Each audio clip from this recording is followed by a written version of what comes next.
Good snowy Wednesday morning here, ladies and gentlemen. Happy to welcome you along for today's presentation at the beginning here of OEP. Happy OEP and happy AEP if you're still celebrating. My name is Randy Lober, Learning and Development Specialist here at Action Benefits, and happy, like I said, to lead a good chunk of today's conversation. If you're not too familiar with myself or with Action, our job is to make essentially your jobs easier. We make buying and selling insurance easier. And we hope that today's presentation accomplishes that for you here today, especially as we go into enrollment season, officially in all aspects of the industry.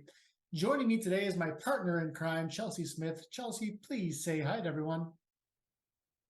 Hi, good morning. Thank you for joining us here after your spooky activities yesterday. I will be here to answer any questions that you might have during the time that Randy is presenting. So if you have any questions, please feel free to put them into the chat and I will get to them as soon as possible. Again, thank you for joining. I'm Chelsea Smith, and Randy, back to you. Thank you, Chelsea. And I should clarify, no crimes have been committed. In fact, the entire point of this session today is to help you avoid committing crimes too. So let's get on with the show and talk about marketplace compliance. I should point out that in the scope of today's session, what we will not talk about is everything you've probably already certified for, right? If you completed your marketplace certification. So we're not going to talk about the fact that you should only have one CMS account, or that consumers should only have one CMS account on the marketplace, and the consumer is the only one that should be doing that and not committing fraud, right? You've already attested to all that. You've already agreed to all that. What we have heard a lot of questions, though, from our agent community is about these two new requirements that CMS installed this year. In particular, the requirement that you document consent from consumers before assisting them on the marketplace, and the requirement that you as agents document proof that they've reviewed their application before it's submitted and made sure that everything is true and that you've reviewed some other things.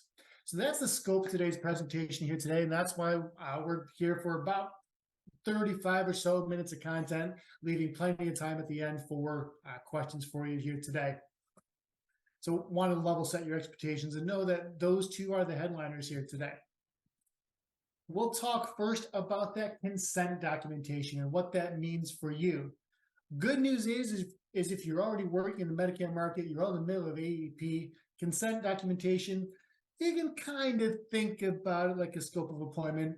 A better analogy might be an agent of record or a broker of record form if you work with carriers that have those.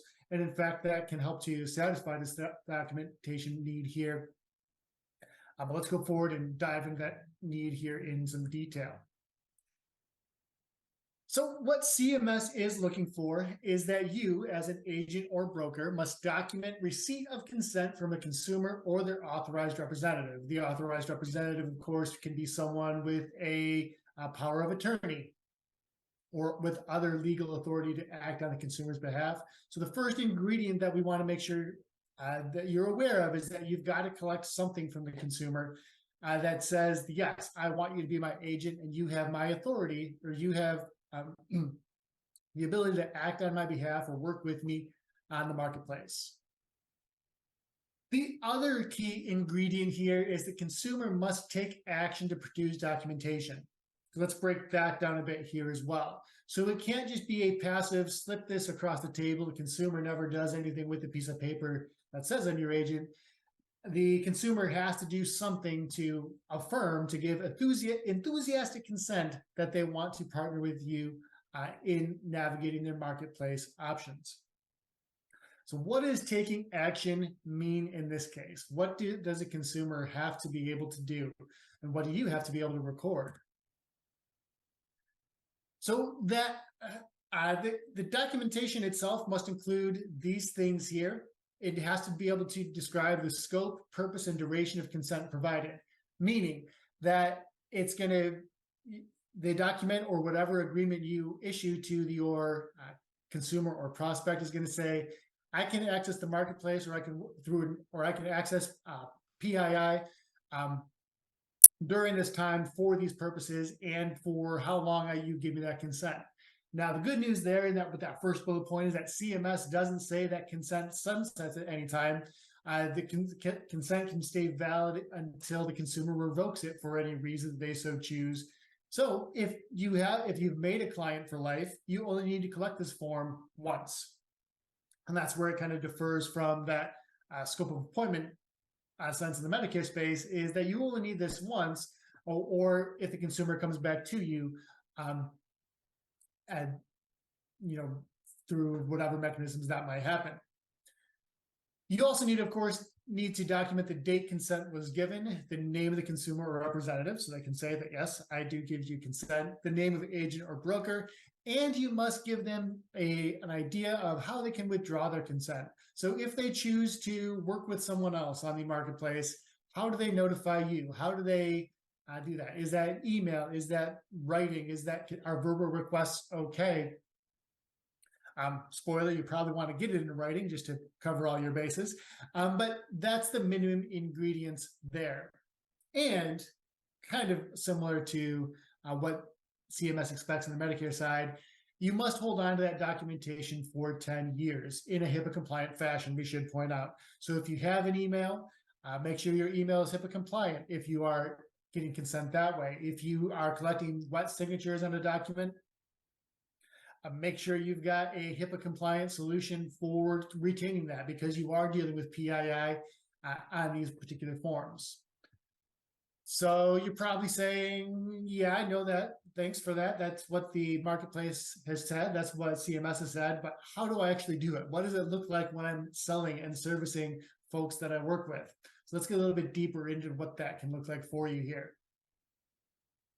We should point out that this this requirement went into effect for any marketplace application or plan change on June 18th. So if you have been working with folks on the marketplace, you've likely been collecting consent here and maybe you have your own solutions here. We'll provide a few others to you here as well throughout the course of today's session. But keep in mind that especially here doing OEP, when you're doing the highest volume of your marketplace business, this consent documentation has to be collected in most circumstances. Fortunately, CMS does give us a lot of latitude in how you can collect that consent. One way, and we'll provide you with some means to do this here in just a moment, is by collecting signed documents, including an AOR letter. So if the carrier or carriers you work with have an AOR or a BOR, broker of record letter, that does satisfy this requirement in this case. But I know not every carrier has one or allows them to be used in this particular way. So we've got some documentation here we'll share with you in just a moment.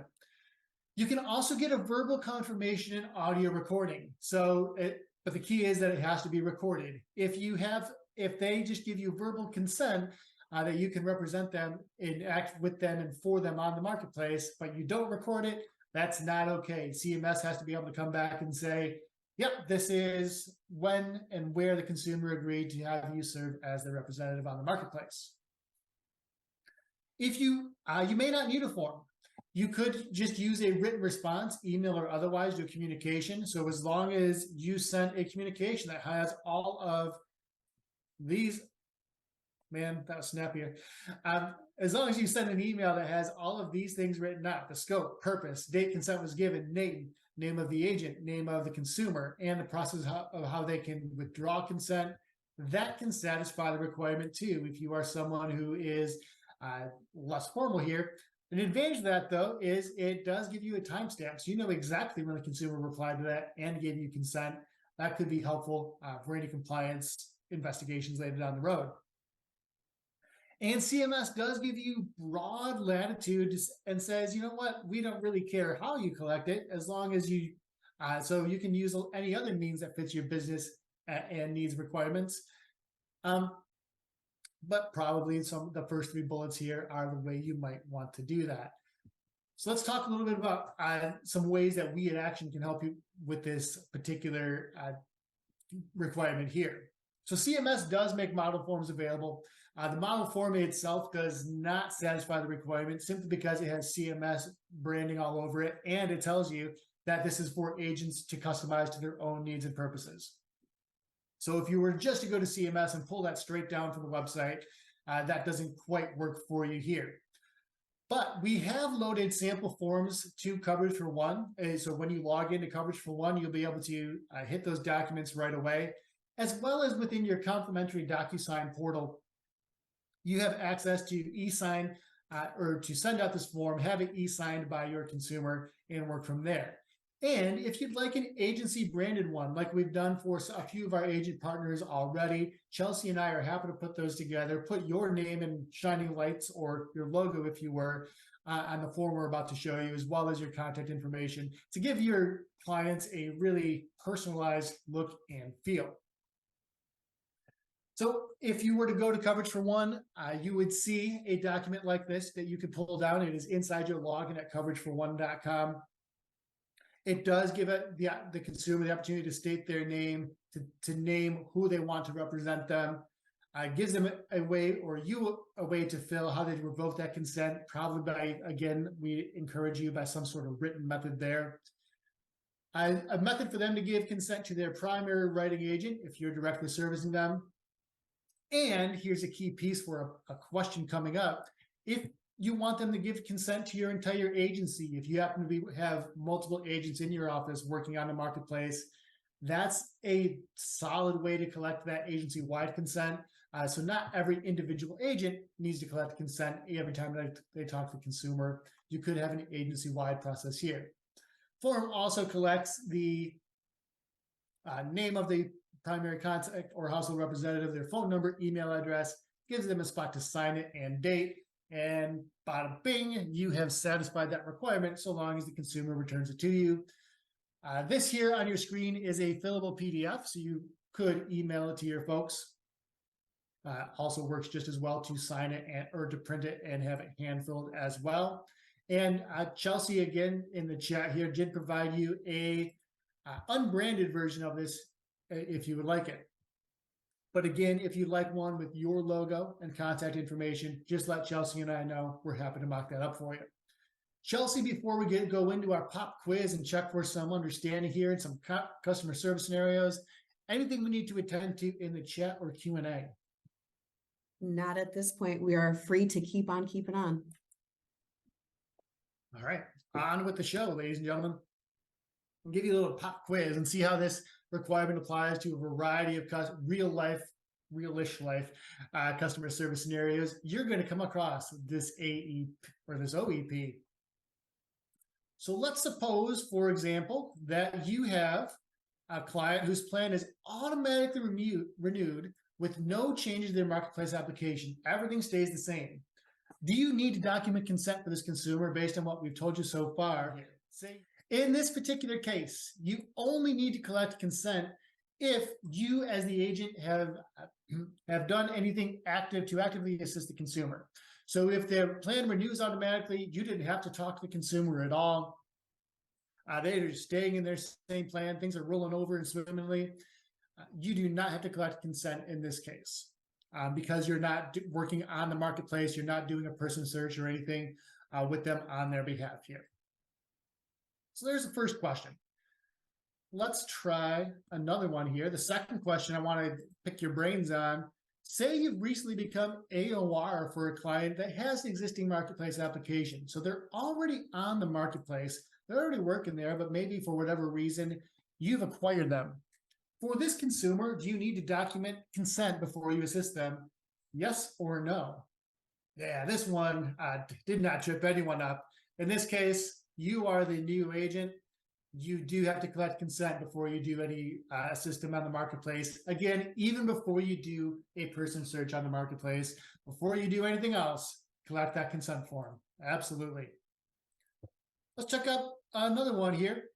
Say a consumer previously gave consent to your entire agency this time to assist on the marketplace. The NPN in this case is on the application changes to yours. So maybe they were with another agent in your agency, but they've rolled over to you for a particular reason or some reason. Do you need to document consent before you assist this consumer? Yes or no? And this one is a little bit tricky. And both could work depending on how you initially collected consent. if you use the form I showed you a few screens ago, where there was a column for the consumer to grant agency-wide consent, right? So the consumer granted consent to everyone in the agency, and they just happen to fall on your desk because you were next in line. In that case, you do not have to collect consent again because they've already given consent to everyone in that agency to work with them on the marketplace. However, if your consent form does not give them a spot to designate the entire agency, the consent form only says you, Joe Smith, can help them on the marketplace. In that case, you would need to collect consent again if you become AOR or this for this particular person, or if the NPN on the application is changed to yours, to use the language from the example. So the answer is it depends on how you collect a consent. We'd highly recommend that if you work in a multi-agent shop, that you use a version of the consent form that does give the consumer or does give the consumer the opportunity to give consent to the entire agency to help them on the marketplace. That avoids one more hurdle like this down the road. Now, does it hurt if you have the consumer fill it out again?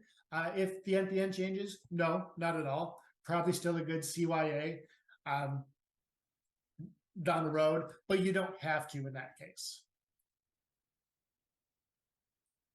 Let's take a look at this one.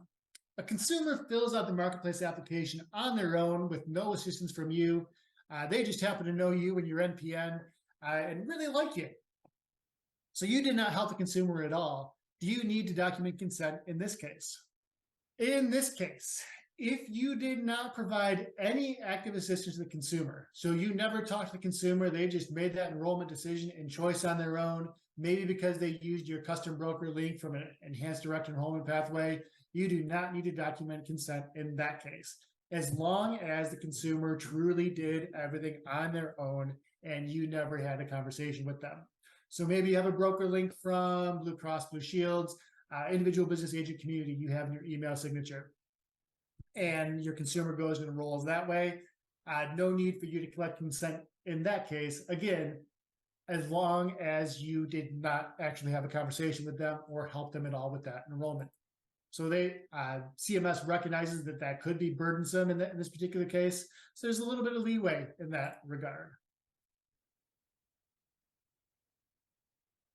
Say, though, you do work on the marketplace and a consumer gets referred to you via Help on Demand. So they're on the marketplace right now, they're shopping for a plan, and they say, look, I have 80 plus plans in front of me. How do I make sense of this? I need some help. I need to go to the Help on Demand tool, and this lead lands in your inbox or on your phone, as it were.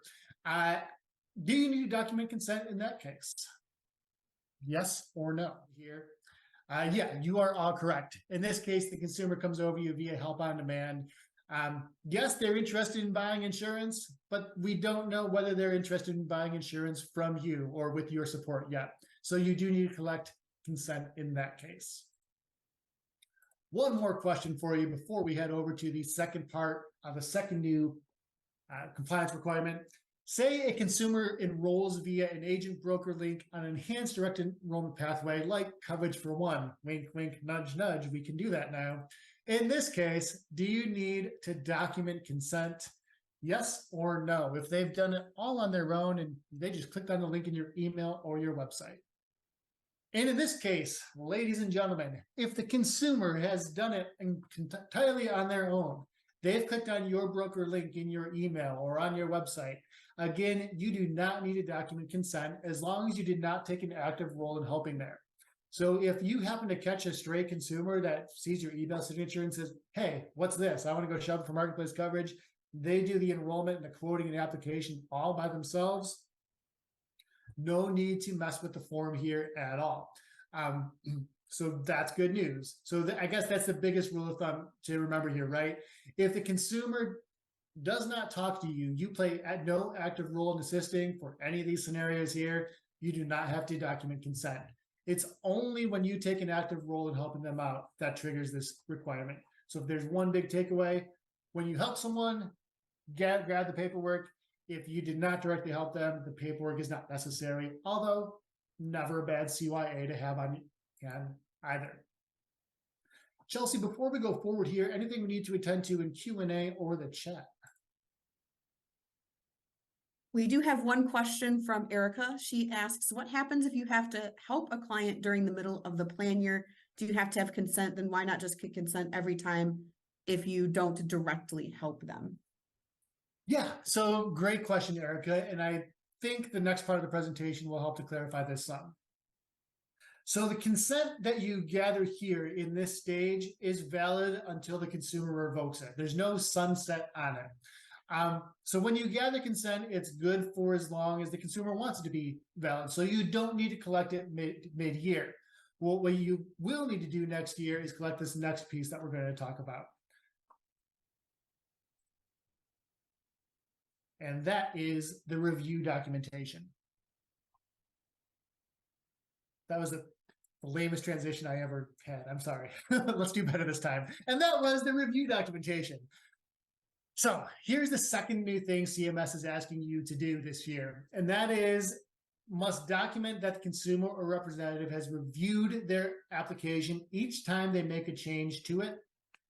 So if you are partnering with them in this case and you're reviewing their application, and spoiler, this is an answer to a pop quiz later on. If they're working with you to update their application, to change anything on their application, maybe to change their income or their address or anything else, if you're working with them, you need to collect this piece of review documentation stating that the consumer has reviewed the entire of the marketplace application and it's all true to the best of their knowledge. So, and again, just like with the consent documentation, the consumer or their authorized representative must take actions. There's got to be some sort of affirmative, enthusiastic, yes, I want you to be my agent and I want you to help me out in reviewing these sorts of things. This review of eligibility documentation must include a lot of the same ingredients. So the date the information was reviewed, the name of the consumer or the representative who reviewed that information. And it's key here to point out that who those representatives can be. So a parent can review the information for a child and be authorized to represent them, right? A spouse can review the information for another spouse, as long as they're part of the same tax household for marketplace purposes, and review and confirm the information is accurate for them. You don't need to chase down the 4-year-old and make sure that they have their address right and that they know it, right? The parent can review documentation on their behalf.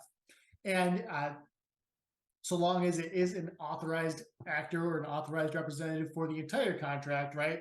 So dad could review information for the entire household if he is the contract holder here.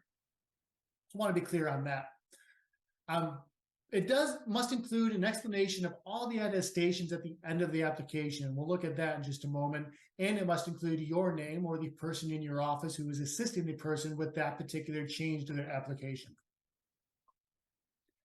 And just like the consent documentation, that must also be held in a HIPAA compliant manner for a minimum of 10 years.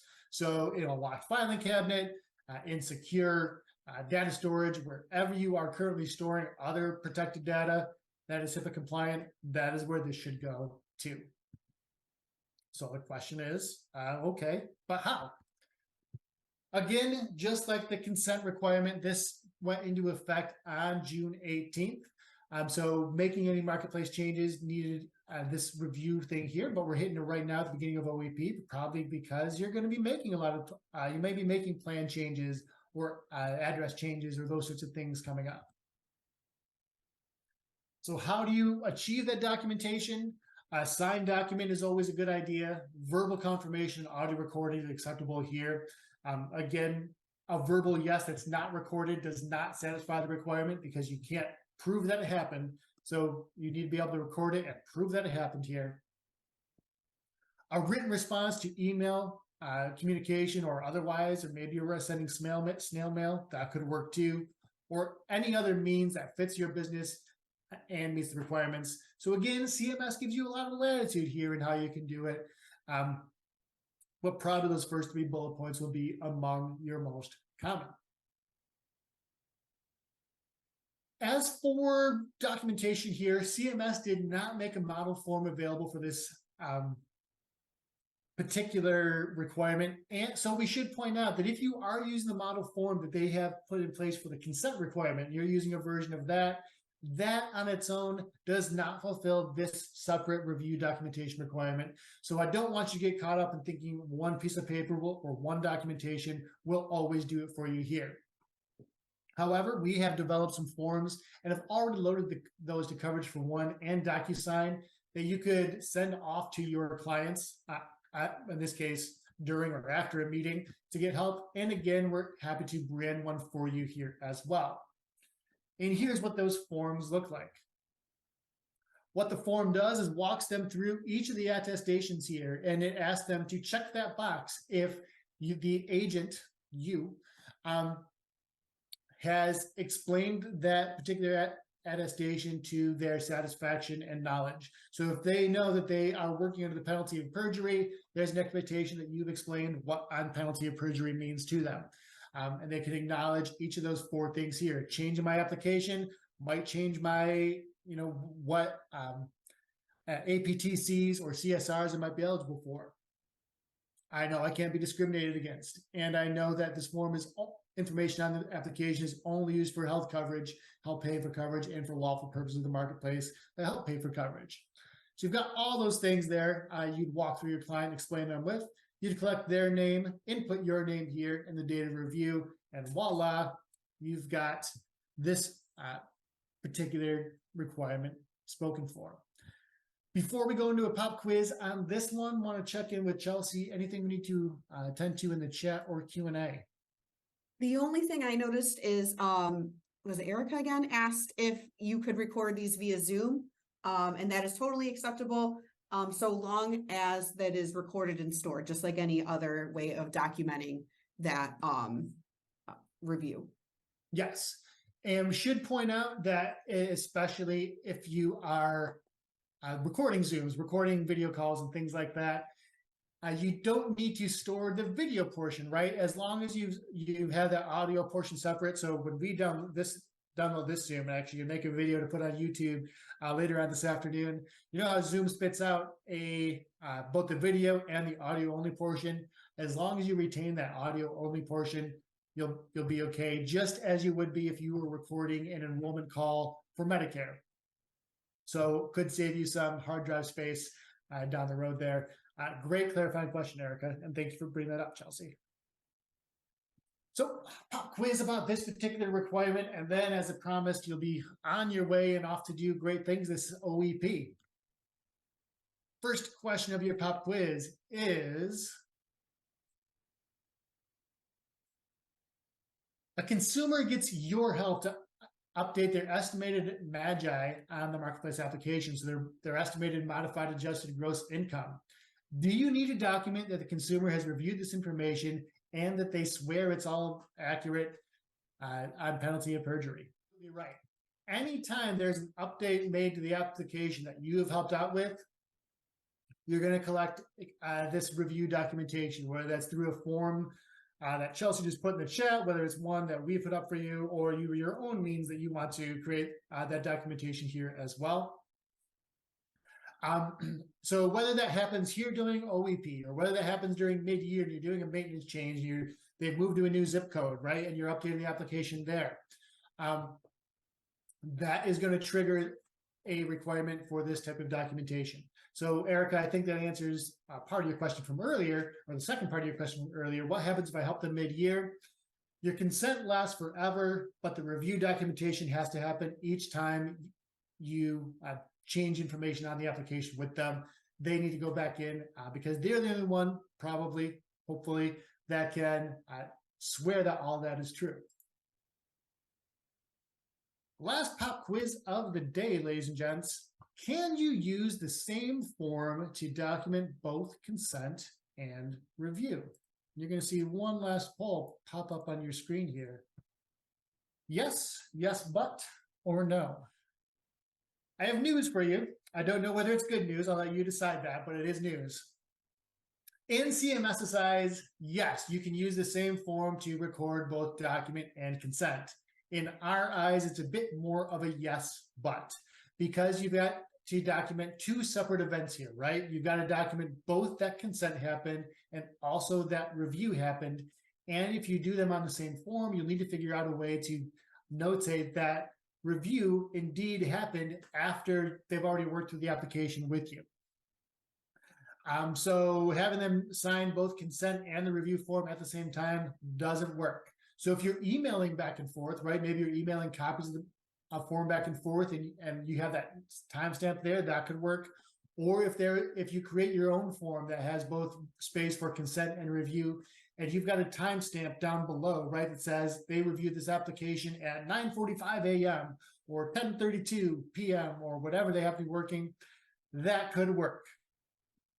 But for easiness' sake, highly suggest that you use two separate forms.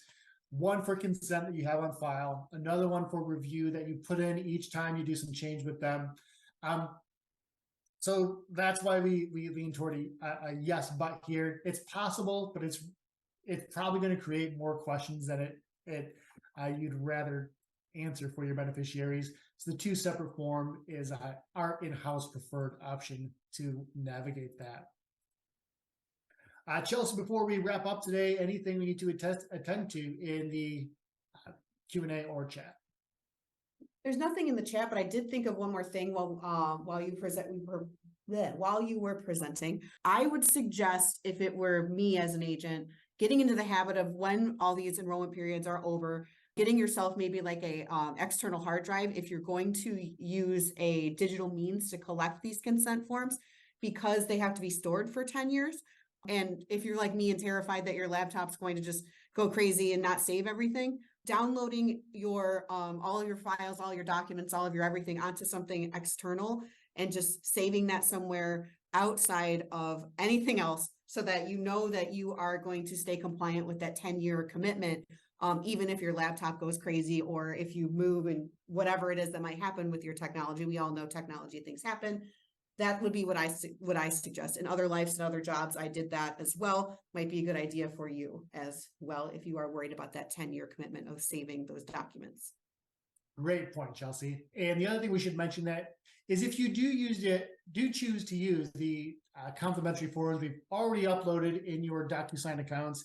And yes, if you partner with Action, you have a complimentary DocuSign account. If you need help with that, let us know. We'll tell you where to get it.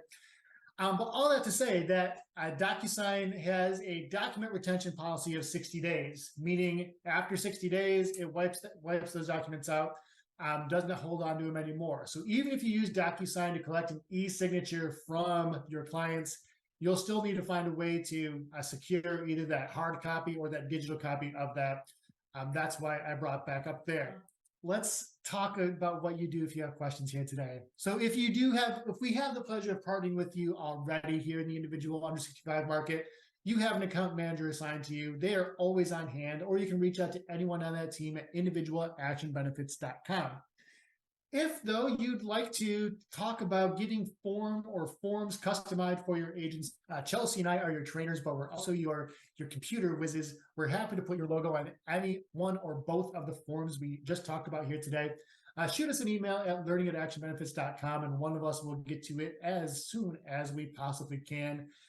Here, we probably have about a 24, 48-hour turnaround, especially because I think we'll get a few more emails here today. But we'll get that to you as soon as you can. But you're welcome to use the generic ones that Chelsea put in the chat a bit earlier as well. Finally, if we don't yet have the pleasure of serving you at all, just go ahead and shoot me an email here at learning@actionbenefits.com, and you want to learn more about either this requirement or anything else Action can do to support your business. We are happy to help you talk about that as well. All right, then, ladies and gentlemen, thank you for your time and attention here today. On behalf of Chelsea and the rest of the Action Benefits family, happy OEP. We look forward to seeing you again throughout this Action Academy learning season here we have in front of us, and wish you nothing but the best as you go out there and support your consumers. Have a great day, and keep warm out there.